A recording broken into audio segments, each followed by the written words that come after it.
Hey guys, we're back with the next analyze for you, and besides Dark Force, we have his teammate here at my place. It's Socke, Giacomo Thüs. Nice to have you here for an analyze of the first game we have, and it's Red who's playing Night End, and this seems to be a great game. We have just checked the ratio for this game, or the rates, and Ratings, yeah. it seemed to be really good. So we didn't check the game, we didn't see it, so we are well. We didn't even know who wins the game, so should be a nice game for us and for you for sure. And Soccer probably give us the expert opinion. I'm Yeah, I looking hope forward so. to that. Hope I can follow what's going on here. It's a So very long game, and I'm looking forward to see what Naiden does. Sometimes he's got a rather unique way of going at things. yeah, I've seen some nice PVT games of him. I'm not sure about his PVZ, but well, let's check the game and then we know. So scouting after the pylon is just usual in this matchup, I guess. Yeah, in this matchup I'd always go for the fast balance guide, because if you can find him at one of the first two positions, you can like always delay his hatchery if he's trying to go for edge first, or even better maybe block it off entirely with the pylon. So, and the other thing is he might be 6 pulling you, and you want to find that out as soon as possible to react. So scouting early is really important against Zerg. And yeah, here we go with the scout. Besides that, he's building a gate. Gateway on 13, that means he kept chrono boosting and keeps building drones. Red is hiding his drone up here because he wants to avoid Wow. being blocked from its hedge first. A lot of Zerg do that, some hide them behind the minerals, some there. And he probably got the timing down when the probe is gonna arrive, so hit it there, and that's pretty smart. And getting a hedge first down is actually a pretty huge advantage, because if you compare it to like a hedge which is delayed for a minute just by that probe driving around there, it's a huge economic boost for Zerg. Let's talk a little bit about the cross position. How important is it in a PVZ matchup? Well, it kind of depends on what the people are doing.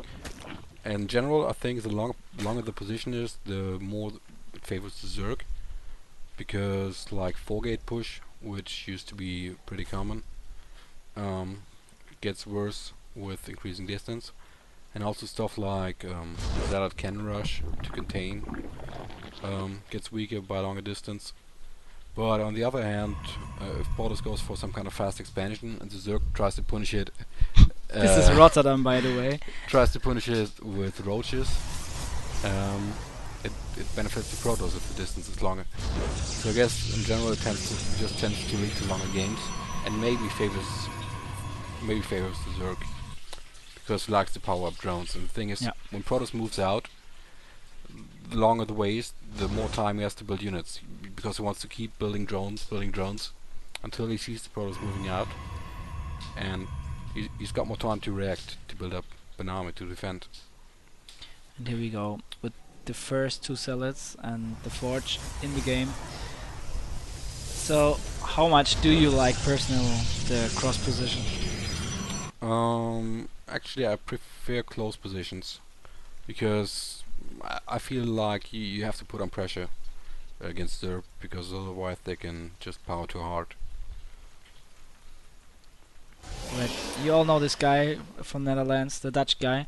Moving over to Korea in a few days. I heard on Yeah, after MLG, yeah, which is gonna be exactly, this week. exactly. And from there he goes to Korea right now, huh? Yeah. Yeah.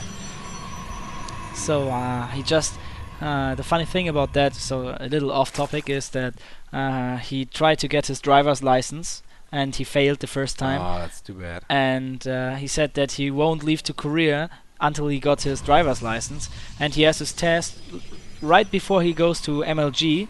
And well, for him there's some pressure, because he Yeah. really wants this driver's license, and I get he will be in really bad mood if he doesn't Yeah, reach fail. his aim. I mean, that's a lot of pressure he put on himself there.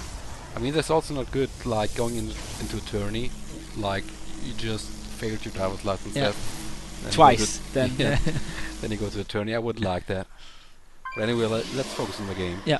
Nine is going for fast expansion after his cybernetics score. the cybernetic score wasn't really necessary except for purpose of walling, because he didn't really do much. I mean, he got out like 1 or 2 sentries. I think maybe he could have even put down his nexus before the cyber core. Anyway, he skipped the warp gate entirely and opts for fast hallucination just to get those Phoenix out to see what the Zerg is doing, because we want to know, is he powering drones or is he trying to all-in me? And if he is going for economy, am I going to see Roaches, Hydras, or is he going air? And when's he going to take his third? So really want to get that scouting information in as soon as possible. Like, you could try to get Phoenix, observers, or just 4-gate push. But if you're 4-gate pushing to see what he's doing, that's a pretty big commitment. So going hallucinated Phoenix is actually not expensive at all, because if you expand, you're gonna have a lot of gas. You're gonna have those sentries anyway. So even skipping that warp gate might seem a little bit risky or strange, but I think sometimes it can be really beneficial. And here we go, killing. No, he's not killing the Overlord. But it was pretty close. I mean, so when you start your expansion, first you do in this matchup, in this position, you build up 2 more gas. This is like the first thing you do. Yeah, maybe just take 1. It kind of depends on what you want to do. But generally, as Protoss against Zerg, you really want to have as much gas as possible, because Zealots are actually pretty bad, and you really want to get like Colossi out or any other high-tech units. Yeah. You know? Okay, what's going on? Just gonna check what Knight saw here. He saw a Hydralisk then going down, Evolution Chamber, and a Roach Warren. So he's pretty sure that Red is gonna go ground, and he's right with it. I mean, Red could just have thrown a Spire right after he left, but that would have been a pretty big waste of minerals and gas building all these buildings. Red's pretty active about spreading creep, and is aiming to take it third. Right now, economy Red is slightly ahead. I think it's normal, I guess, at this point in time. But let's look what Knighting is doing. Got 1 robotics facility up, going force. Oh, just finishes the first weapon upgrade. I guess he's gonna go for Colossi maybe. Yeah. Or just do what he wanted to at 2 gateways, but now he decided not to. So we're gonna see mainly Stalkers and Immortals, but I think you need some kind of splash damage to really deal with a huge Zerg army. I mean, he's taking up his third, and the thing is, once Zerg gets his gold running, you either want to like push him immediately and try to kill his expansion or kill him completely, or go and take the third yourself. So if Nihilus wants to stay in this game, he either needs to get a strong push going or get his third himself. But without Colossi, I think it's really hard for him to stay alive against like a Hydralisk push. Yeah. Because they're just so strong against gateway units. So here we go with the upgrades. What about the upgrades for the ground units as a Protoss player? Weapon upgrades are actually really important against Zerg, because once you have Colossi, like, I don't know the numbers, but the damage boost for them is huge. Like, you really want to get weapons upgrades as soon as possible. I mean, even put on a Twilight Council like Knighton is doing, just to be able to like boost those weapon upgrades. I think Colossi benefit greatly, like siege tanks or Mecha Squad. They really want those weapon upgrades, because not just +1, it's like +8. Yeah, exactly. The damage is a lot bigger than for other different units. Red is slightly ahead in food. I mean, it's understandable. A couple of roaches. Being a bit aggressive, but I don't think he really wants to fight wide open. If he can take the fight at his short point with force field, he's gonna be in a good shape if he can split his army. But he doesn't really want to move out to this area, because if the Zerg can get a nice concave or surround him, his army is pretty much useless, I guess. So far, both are on nearly the same level of units. Yeah, it actually surprised me a bit. I thought Red would have been able to pull ahead. I mean, even he's had his gold mining for like a minute or so, but he's getting a quick hive, or they got a Spire in case Colossi come to get out those Corruptors, I guess. But are we gonna see any Colossi coming? Not yet. No Colossi at all. He's going for Charge Slot, Stalker, Sentry, Immortal. That's a pretty interesting combination. I haven't seen that. Is he afraid too much of roaches? That's why he's playing a lot of Immortals right now? Yeah, maybe thinking Colossi aren't that good against roaches. And even if I get Colossi out, his Corruptors are gonna pretty much hard counter them anyway. Yeah.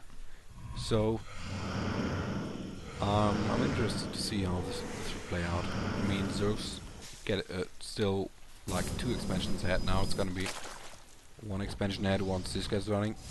But I think if the Protoss can build up a huge army and manage to keep it, he's got pretty decent chances even if Zerg is like a base 2, because I feel the Protoss force is strong at least until the Zerg gets to tier 3 and gets Brute Lords or Archers out. So he's just playing really passive, letting the Zerg get ahead a bit in expansions. But since he's getting to build up his money army, like the army he wants to win the game with, he's probably feeling fine with that. Reminds me a little bit on StarCraft Brood War, where we had the same Zerg expansions, did a lot of expansions, and then we have like big fight in the middle, the Protoss in the middle with a big huge army, and then we have like 5 different ways of attacks from the Zerg, and that's like all the time, and well, in the end the Zerg can only win with the eco if he plays better. Yeah, you have to send like 2 or 3 armies at such a huge ball. Yeah. There we go, 179 against 200 supply already. I mean, I think Red might start pushing in by now. I mean, once he's maxed, there's not really that much you're gonna wait for. I mean, he's getting his greatest buyer up, but he can't really build any Corruptors right now. So I guess he's gonna go and waste some supply now. He's probably stacking up in lava. I mean, you can't see them anymore, that's too bad, but I guess he has like 20 or 30 lava saved up by now. So once he pushes in and suicides all those units, he's gonna be able to instantly reproduce them. Oh, it looks like a small drop is coming in. Yeah, 8 roaches. I mean, he doesn't need them, he just wants free supply and maybe do a little bit of damage.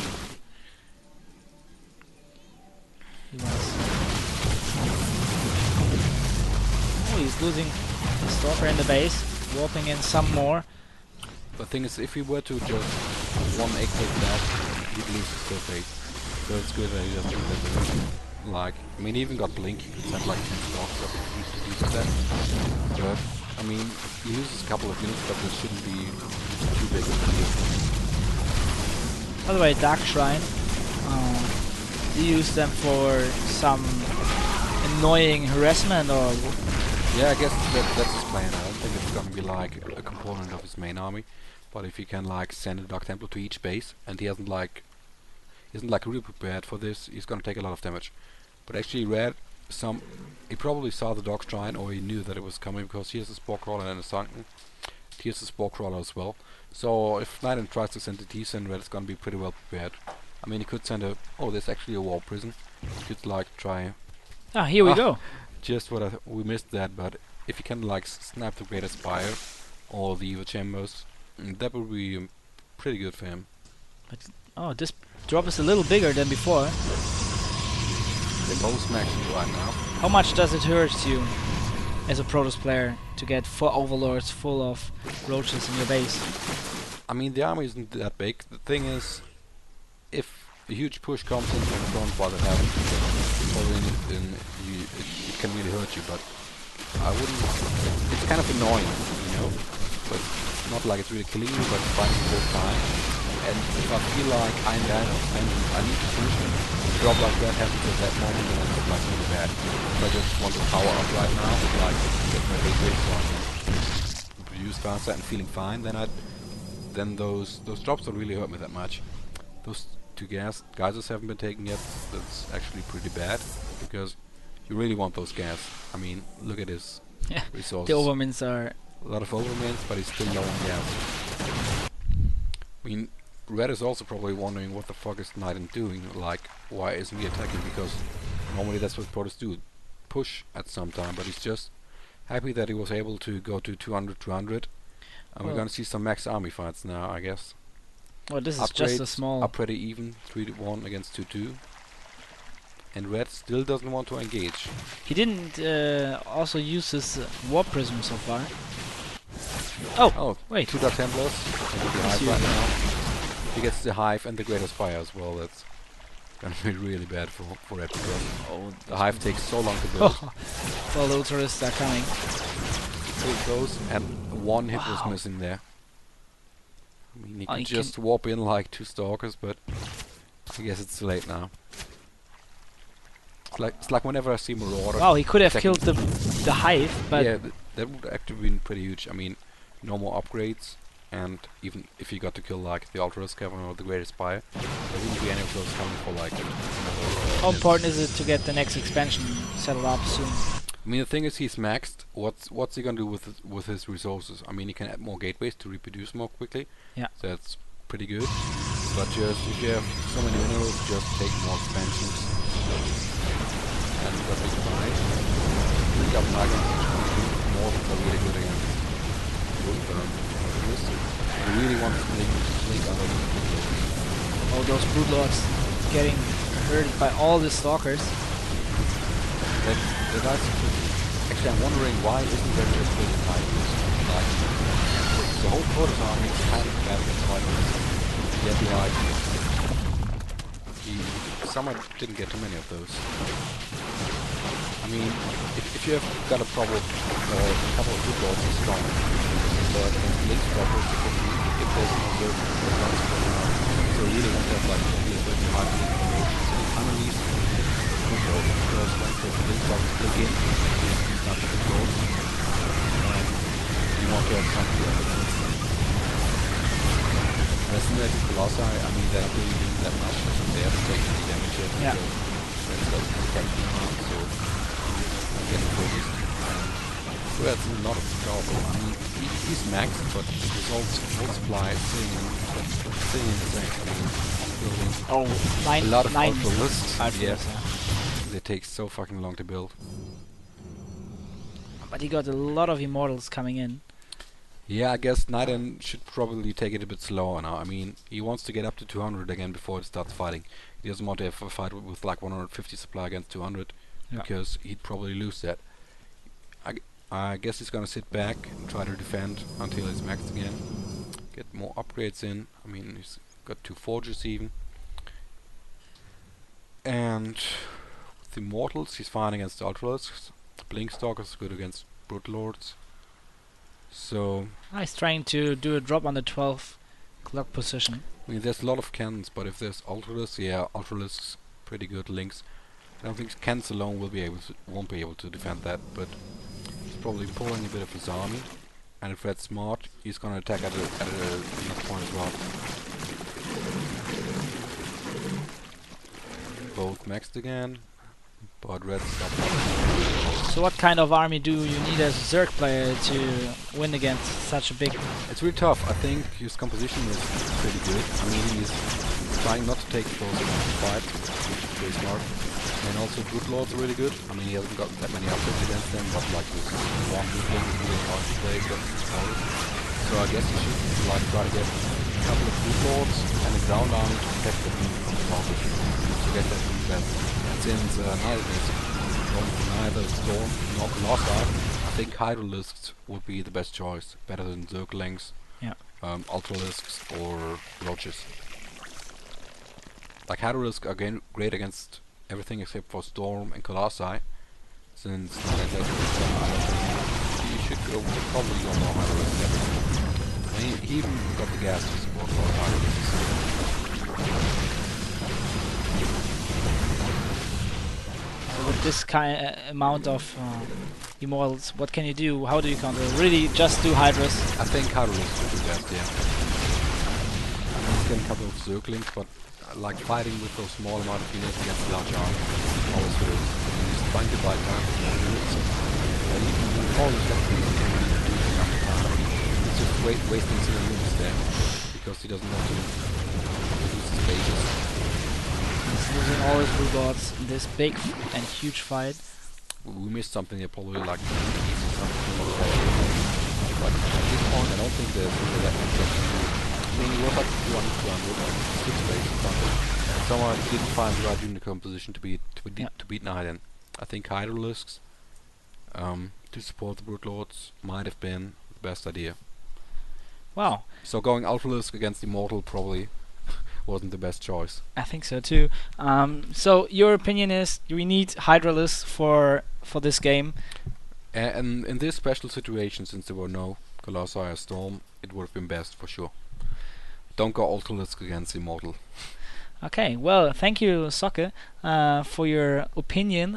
In this game, Red played against Niden, and yeah, well, Red had a good eco overall, I guess, but his unit mix wasn't probably the best. Yeah, maybe waited a bit too long after getting to 200. Like there was like a minute or so when Red was already at 200 and Niden wasn't.